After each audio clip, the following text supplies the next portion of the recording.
Da da! Two little Monstera. That's what we have here. These are propagations from our big elbow. These plants were a mistake.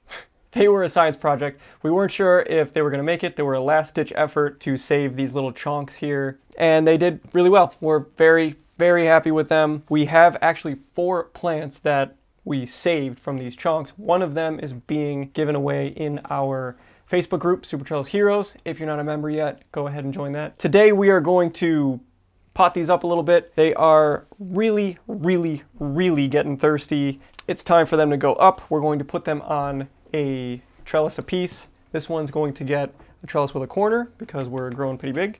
This one is not growing as much, and you can see we're getting kind of wilty. Either what the soil is made up of or how much water it's drinking. Something's not right with this guy. It's doing okay, but it could be better. So we're gonna get started.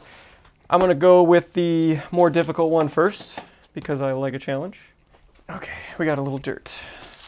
Let's see what we think of these roots. I got dirt in my eye. I'm going to give everybody, I still have dirt in my eye. I'm going to give everybody 10 seconds. The timer's gonna start now. What do we think these roots are gonna look like? Put it in the comments very quickly. Go there, put it in the comments, and I'm gonna pull it out. 3, 2, 1, it's coming out. I hope you got your comment in.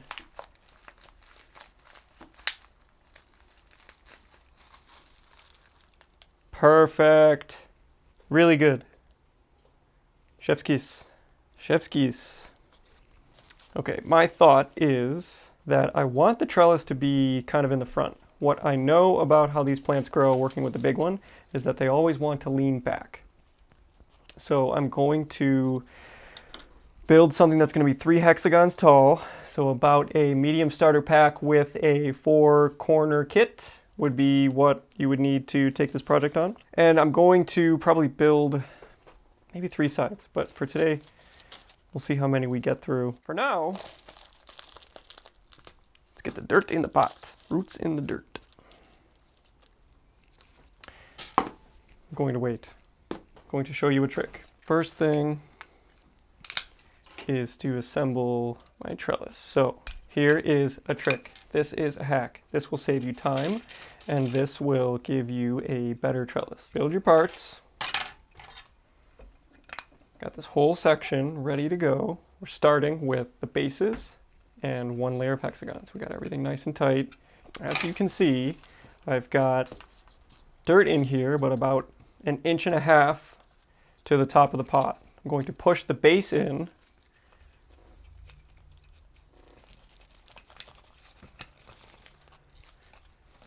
And then I'm going to cover it with dirt. The lower that the bases get in the pot, ideally the bases are below the main stem of the plant, this chonk right here, so that some of the roots are actually resting on the bases.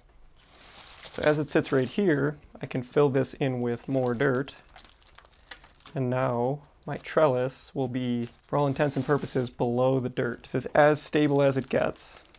I'm making as much of a mess as it gets too.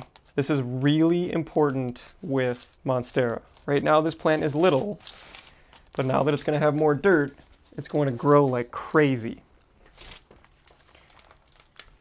In 2-3 months time, I'll be very happy that I did this. There we go. Good starting point. Look at this. Look at this. Just look at it. Okay, going up with the hexies.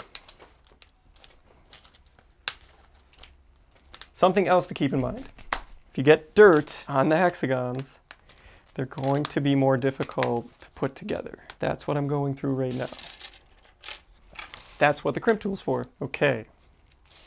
Now I'm up to these internodes, and this is going to be very important that we keep these nice and secure.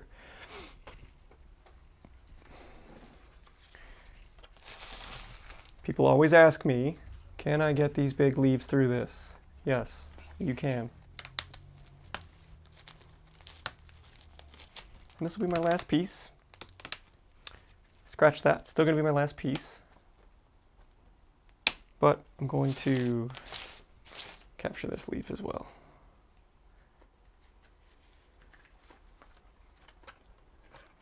There we go.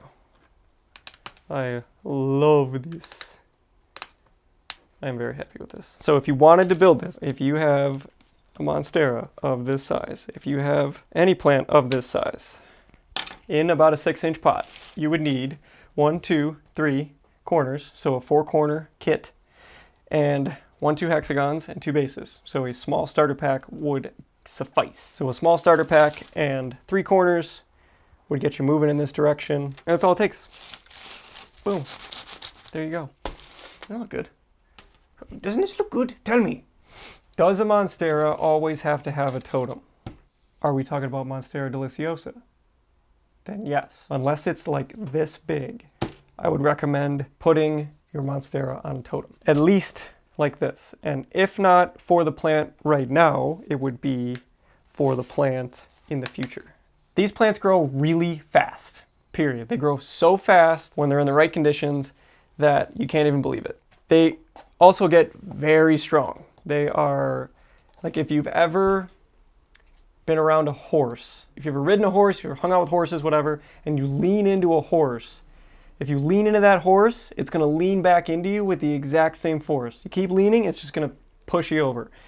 Monstera are like that. They're like horses. They will push against whatever support, and the stronger that support is, the harder that they're gonna push. So if you don't have a Monstera on at least a corner like this, you are going to come and look at the plant one day and it's just gonna have pushed its support right over. Starting strong with a setup like this is going to lengthen the amount of time that you'll have between adding more parts to your trellis.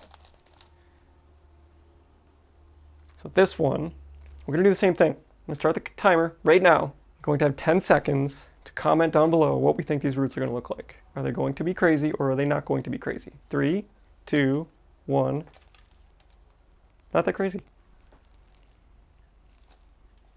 Not very happy with this dirt, that's for sure. Now this may look like a big pot for this plant, but my mix that's in here is really chunky. It's gonna drain really fast and keep the greenhouse at 80 degrees. I'm gonna be careful. I'm not going to overwater it. And with a pot this size, I'm not going to have to repot it for 6 months, maybe, probably not. That was successful. Go team. So for this one, I'm not going to immediately build in a corner, but I'm going to make sure that I leave myself space to put a corner in the future. I'm going to start with half hexagons on the bottom here, because as we saw on the Graziella, we could have used a stronger base at the bottom of that plant. Didn't think that that plant was going to grow as thick as it did, and those leaves were going to be as heavy as they were, but life is all about learning from your mistakes. Today, we are learning from our mistakes. Why did I get that Graziella if I didn't know what it was? I did that because I was acting like a little kid and I thought it was pretty. So I bought it. One could argue that it grew in such a way because I took such good care of it. That's kind of the cool thing about plants, is that if you take care of them really well, they will surprise you every single time. They will say, hey, look at me, I'm doing something that everyone said I wouldn't do. So that's it. That's all I need for this plant. I'm going to, in the future, put another base here and build up this corner. For now, though, it's fine. So that's all we're gonna do. We're gonna get on with our lives. There we have it. 2 small Monstera, 2 different types of trellises. You could do both of these trellises with 1 medium starter pack and 1 4-corner kit. If you wanted to plan for the future, you could do a large starter pack and an 8-corner kit. And you'd have all the parts you need for at least 3 months. On to the next one.